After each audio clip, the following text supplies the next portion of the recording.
You know, it's the most extraordinary thing. All across this marvelous, bewildering civilization we've created, people are exhausted, absolutely fatigued, drained, running on empty. We see it everywhere, in the glazed eyes of commuters on morning trains, in the desperate reaching for that third cup of coffee, in the proliferation of energy drinks and productivity apps and life hacks, all designed to squeeze just a little more activity out of our depleted systems. We've created a world where tiredness has become the background radiation of everyday life, a kind of chronic, persistent exhaustion that sleep doesn't quite cure. And we've convinced ourselves that this is simply the price of modern living. The cost of doing business, the inevitable toll of being a responsible, productive member of society. But what if I told you that this exhaustion, this bone-deep, soul-level tiredness that plagues so many of us, isn't actually caused by doing too much?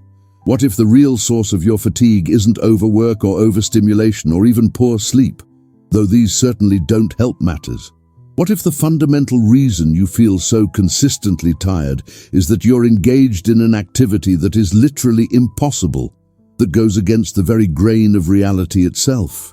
What if you're exhausted because you're trying to do something that cannot, by definition, ever be accomplished? If you enjoy this type of deep reflection, don't forget to subscribe to the channel and like this video. And most importantly, leave a comment below telling us if this has ever happened to you or if you know someone who passed through this. You see, the real reason most of us feel so tired has little to do with the number of hours we work or the demands on our schedule. It has to do with a fundamental misunderstanding of who we are and how reality functions. We've been enculturated into a particular model of selfhood, a model that says you are a separate ego, a skin-encapsulated individual with clear boundaries between in here and out there. According to this model, you are a tiny fragment of consciousness, adrift in a vast, indifferent universe that you must somehow navigate, control, and bend to your will. And it's this model, this fundamental misconception about the nature of reality, that is exhausting you at the deepest level. Think of it this way. Imagine a wave in the ocean becoming convinced that it is separate from all the other waves, separate from the ocean itself.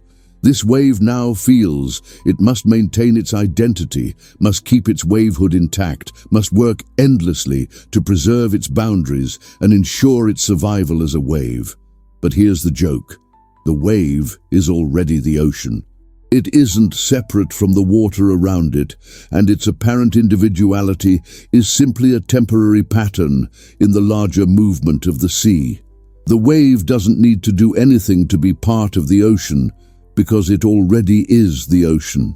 Its efforts to maintain a separate identity are not only unnecessary, they're impossible. No wave, no matter how powerful, can permanently maintain its form. Its nature is to rise and fall, to appear and disappear, all while never for a moment being anything other than water. Now, transpose this to human existence. You, like the wave, have become convinced that you are separate from the world around you. You believe you are an isolated ego that must somehow survive in a foreign and potentially hostile environment. And from this fundamental misconception springs an exhausting imperative. You must control. You must manage. You must manipulate circumstances to ensure your survival and satisfaction. You must hold yourself together. You must keep up appearances. You must get ahead. You must secure your future. You must. And it's this constant inner imperative, this ceaseless, vigilant effort to maintain the illusion of a separate self in control of its destiny, that is depleting your energy at the most fundamental level. It's like trying to hold back the tide with your bare hands. No wonder you're tired. You're engaged in a task that is literally impossible, one that goes against the very grain of reality. You're trying to be a permanent wave in an ocean that is, by its nature, in constant flux. I remember speaking with a high-powered executive in New York. Let's call him Michael. He had everything society told him should make him happy: wealth, status, a beautiful family, enviable achievements. But he was exhausted to the point of collapse. He'd tried everything: better time management, delegation, improved sleep hygiene, meditation apps, exotic supplements. Nothing really helped. The exhaustion persisted, bone deep and soul weary. As we spoke, it became clear that Michael's fatigue stemmed not from the quantity of his work, but from the quality of his relationship with it. He approached each day as a battle to be won, each interaction as a transaction to be managed, each moment as something to be controlled and directed toward his predetermined goals. His entire orientation to life was one of striving, of forcing, of making things happen according to his individual will. And underlying all of this was a profound anxiety, a fear that if he ever relaxed this vigilant control, everything would fall apart. His identity, his success, his security, all seemed to depend on his constant, exhausting effort to maintain the boundaries of his separate self. The first step in understanding the real source of your tiredness is recognizing the relentless inner narrative that drives this exhausting way of being. Listen closely to the voice in your head, and you'll notice it's constantly engaged in a particular kind of activity, what we might call selfing. It's continually working to maintain the boundaries between me and not me, to affirm and protect a particular identity, to control the uncontrollable flow of life. I need to make this happen. I can't let them see my weakness. I have to secure my future. I must not fail. I should be further along by now. I'm falling behind. I'm not enough. This narrative of the separate self that must control its environment is running constantly, like a program in the background of your consciousness, and it's draining your energy even when you're not actively engaged in physical work or mental activity. It's exhausting you at the level of being itself, because it's founded on a fundamental misapprehension of reality, the idea that you are separate from the world rather than an expression of it, the belief that you must control life rather than participate in its unfolding. The second aspect of this exhaustion is what we might call the effort to become. Most of us live with a persistent sense that we are not quite right as we are, not quite complete, not quite enough. We're constantly trying to improve ourselves, to achieve some future state where we will finally be acceptable, worthy, complete. We live in perpetual pursuit of a finish line that keeps moving just beyond our reach. We're running and running, but we never arrive. This effort to become, rather than simply being, is profoundly tiring. It places us in a constant state of subtle tension, of striving, of dissatisfaction with what is. We're forever reaching toward the next moment, the next achievement, the next state of being that will finally allow us to relax and be at peace. But that moment never comes, because the very mechanism of seeking creates the dissatisfaction it claims to be trying to resolve. I remember a woman, let's call her Sarah, who came to a retreat I was leading. She was a dedicated spiritual seeker who had spent decades practicing meditation, attending workshops, reading books, following teachers, all in pursuit of enlightenment. But she was exhausted, depleted by her seeking. The pursuit of awakening had become another form of the very self-improvement project she was trying to transcend. She was still operating from the paradigm of a separate self that needed to achieve something, to get somewhere, to become something other than what it already was. Her spiritual seeking had become yet another expression of the fundamental misconception at the root of her exhaustion. The third dimension of this fatigue is our resistance to the natural flow of experience. Life, by its nature, is in constant motion. It's a river of sensation, perception, emotion, thought, always changing, always flowing. But the separate self, concerned with control and continuity, is constantly trying to arrest this flow. We resist uncomfortable emotions, trying to push them away. We cling to pleasant experiences, trying to make them permanent. We attempt to freeze the river of life into manageable chunks that we can control and predict. This resistance to the natural flow of experience is like swimming upstream. It's exhausting. We expend enormous energy trying to hold back aspects of experience we've labeled negative, while desperately clinging to those we've deemed positive. And all the while, the river keeps flowing, indifferent to our preferences and categories. Our resistance doesn't stop the flow. It only depletes our energy and diminishes our capacity to experience the richness of what's actually happening. I once knew a man who spent years trying to eliminate anxiety from his experience. He saw it as a problem to be solved, a weakness to be overcome. He tried medications, therapies, meditation techniques, affirmations, all aimed at getting rid of this unwanted emotion.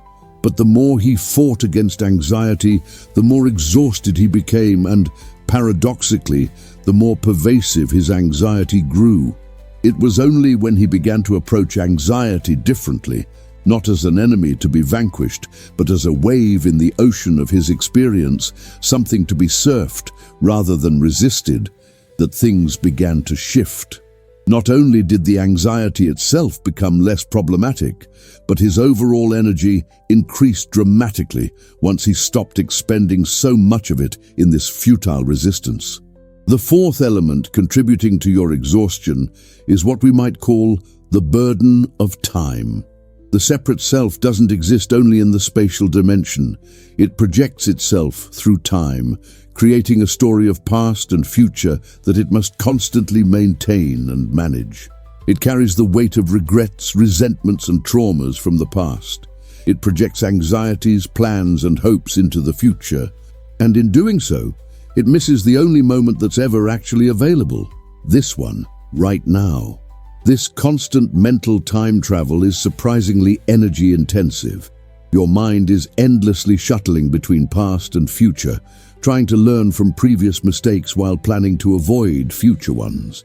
It's rehearsing conversations that might happen, revisiting incidents that are long over, constructing scenarios that exist only in imagination.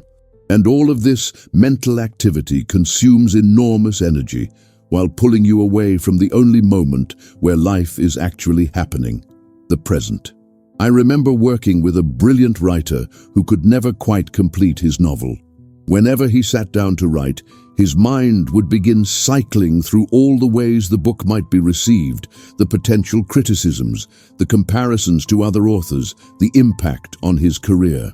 Or it would drift to his previous work, measuring his current writing against what he'd done before, wondering if he'd lost his touch. This constant shuttling between future anxieties and past comparisons made the simple act of putting words on the page exhausting.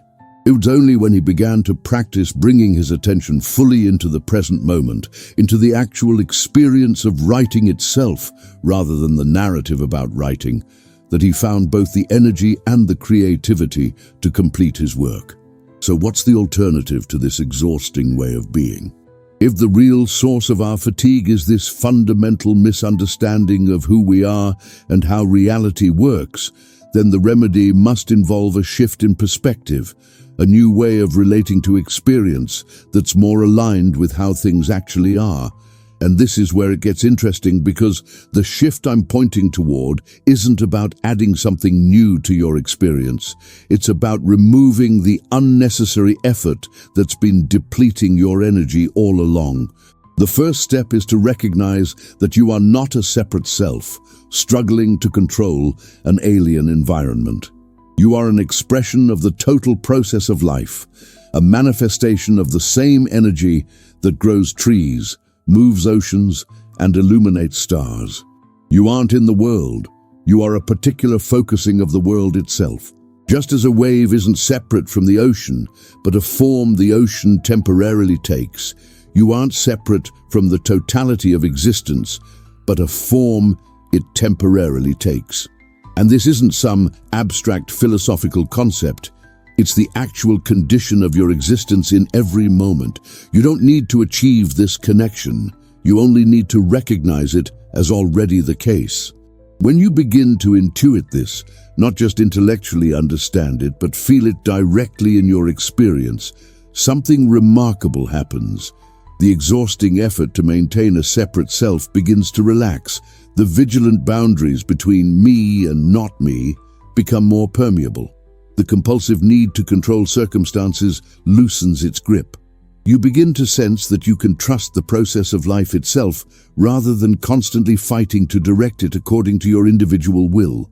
This doesn't mean you become passive or abdicate responsibility. Quite the contrary, you become more effectively responsive to what's actually happening rather than reacting based on the fears and desires of the separate self. Your actions begin to arise not from the limited perspective of the ego, but from a deeper, more intuitive alignment with the totality of the situation. And remarkably, this way of being requires far less energy. It's like swimming with the current rather than against it. You can still steer and navigate, but you're working with the flow rather than exhausting yourself by opposing it. The second shift involves releasing the effort to become and discovering the sufficiency of being itself. This doesn't mean you stop growing or learning or evolving. It means you stop treating your current state as a problem to be solved, a deficiency to be remedied. You begin to operate from the recognition that you are already complete, already whole, already enough exactly as you are in this moment. Any changes or growth happen not from a place of lack, trying to be filled, but from a place of fullness expressing itself in ever new ways. This perspective dramatically reduces the energy drain of constant self-improvement and achievement seeking. You're no longer running from an insufficient now toward an imagined future completeness. You're no longer carrying the exhausting burden of not enoughness. Instead, you're discovering the profound rest that comes from recognizing your inherent sufficiency, your fundamental okayness beneath all the surface waves of experience. The third shift involves learning to move with the flow of experience rather than against it.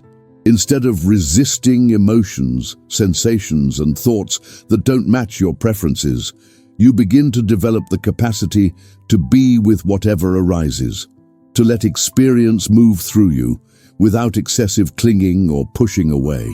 This doesn't mean you enjoy every sensation or agree with every thought. It means you stop expending energy in futile resistance to what's already happening. Imagine the difference between tensing your body against cold water versus relaxing and letting your system adapt naturally. The same principle applies to all experience. When you stop bracing against what's already occurring, when you develop the capacity to remain open and responsive even to challenging states, you reclaim the enormous energy that was being consumed in resistance. The fourth shift involves bringing your attention into the present moment, releasing the exhausting burden of mental time travel. This doesn't mean you never reflect on the past or plan for the future. It means you do so from a grounded presence in the now, rather than through the constant anxious shuttling of a mind that's never fully here. It means recognizing that the only point of contact you ever have with life is this moment, and when your attention is fully in this moment, a different quality of energy is available to you. This present moment awareness isn't a state to achieve. It's the natural condition of consciousness when it isn't absorbed in thought. It's always available, always underlying the movement of thinking, like the sky behind the clouds. And when attention rests in this awareness, there's a noticeable shift in energy, a refreshment, a renewal, a remembering of the vibrancy that's intrinsic to being itself before the exhausting activity of selfing takes over. Now, I'm not suggesting these shifts happen all at once, or that they're easily maintained. The habits of the separate self run deep, reinforced by both personal conditioning and collective culture. But even brief glimpses of this different way of being can begin to transform your relationship with energy. even momentary recognitions of your non-separation from life, your inherent completeness, your capacity to flow with, rather than against experience, your ability to rest in present moment awareness. These can serve as reminders of an energy source that's always available, but often overlooked. And here's what's particularly interesting. This energy isn't something you need to generate or acquire from outside yourself. It's the natural vitality of life itself, always flowing, always available.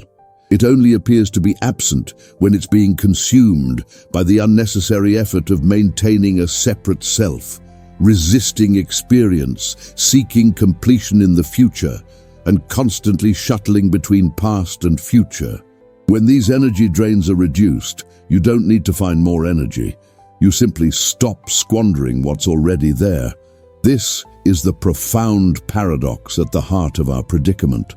What exhausts us isn't doing too much, but being too little. It's the contraction into a separate self, the narrowing of our identity to a fragment that must control and manage and become, that depletes our vitality. And the remedy isn't adding more activity or finding new sources of energy, but releasing the unnecessary effort that's been draining us all along. It's remembering that we are not waves struggling to maintain separation from the ocean, but the ocean itself, temporarily taking the form of waves. So the next time you notice that familiar feeling of exhaustion, that bone-deep tiredness that sleep doesn't seem to touch, try something different. Instead of looking for ways to generate more energy, look for the ways you might be unnecessarily consuming the energy that's already there. Notice the exhausting narrative of the separate self, the depleting effort to become, the draining resistance to experience, the tiring burden of mental time travel. And in that noticing, see if you can allow a different possibility to emerge, the possibility of resting in being itself, in the natural vitality that's your birthright, in the energy that's always available when you stop trying to be something other than what you already are. A perfect temporary expression of the total process of life, complete exactly as you are, inseparable from the whole flowing movement of existence. And isn't that a marvelous thing?